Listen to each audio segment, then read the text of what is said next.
ফুলবাড়িয়া উপজেলা আওয়ামী লীগের সাবেক সভাপতি, প্রাক্তন গণপরিষদের সদস্য ও ময়মনসিংহ ৬ ফুলবাড়িয়া আসনের সাবেক জাতীয় সংসদ সদস্য, ময়মনসিংহ জেলা আইনজীবী সমিতির সাবেক সভাপতি আলহাজ অ্যাডভোকেট মুসলিম উদ্দিন আর নেই।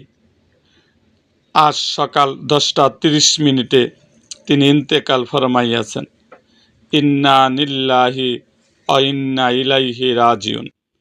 মরহুমের জানাজা নামাজ আগামীকাল সকাল 10টায় জেলা আইনজীবী সমিতি ময়মনসিংহে, দ্বিতীয় জানাজা বিকাল 3টায় ফুলবাড়িয়া সরকারি পাইলট উচ্চ বিদ্যালয় মাঠে, তৃতীয় জানাজা তার নিজ গ্রাম কুশমাইলে আলহাজ মুসলিম উদ্দিন এতিমখানায় অনুষ্ঠিত হইবে।